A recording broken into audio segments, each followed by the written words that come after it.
আসসালামু আলাইকুম।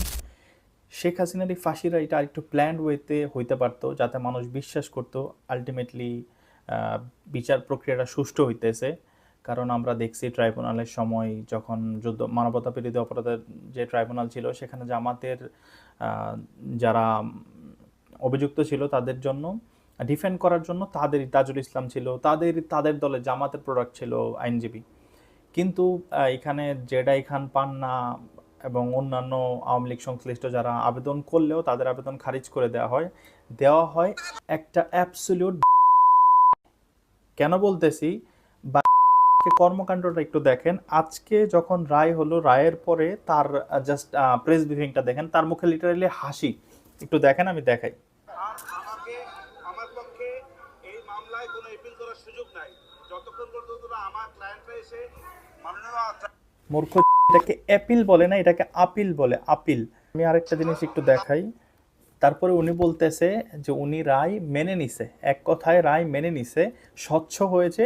কিন্তু বলতেছে যে উনার আসামি খালাস পাইলে উনি খুশি হইতো। মানে হাসতেছে, লিটারালি হাসতেছে যে ভাই, একটা মানুষের শিখায় পড়ায় কাজ করান, কি করতেছেন? দেশে কি আর কোনো নাই, আইনজীবী নাই? জামাতের আরেকটা ধরেন, এরকম মূর্খ জামাতের আইনজীবী কেন দিতে হবে? ট্রাইব্যুনাল যে রায় দিয়েছে সেই রায়টাকে মেনে নিয়ে আমার বক্তব্য হলো এই যে এই রায়টা ভিন্নভাবে হইলেও হইতে পারে। দেখেন, উনি লিটারালি হাসতেছে, পক্ষে গিয়েছে সেজন্য আমি ক্ষুব্ধ, আমি উনি হাসতেছে। লালন করতেছি, এর বাইরে আমার মানে উনি কষ্ট লালন করতেছে, কিন্তু উনি হাসতেছে। মানে এর থেকে হাস্যকর আর কি হইতে পারে? জাস্ট উনার মুখটা দেখেন, কি রকম ভাবে হাসতেছে।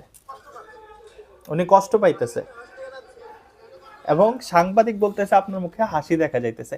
তো ব্যাপারটা কতটুকু হাস্যকর জাস্ট একবার চিন্তা করেন। আরেকটা ফুটেজ দেখাই, এবুকা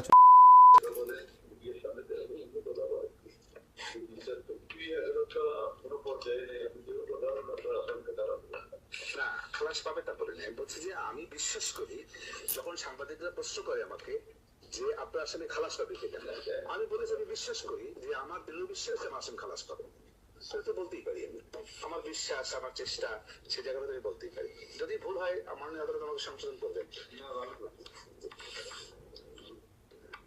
আমার না, মানে জাস্ট ওইখানে জজ বলতেছে যে আপনি যে বলতেছেন এইভাবে, এটা তো আসলে মানে আদালতের উপরে কোনো ভরসাই নেই, কোনো বিচার কর্মকাণ্ডে কোনো সুষ্ঠুতাই নাই।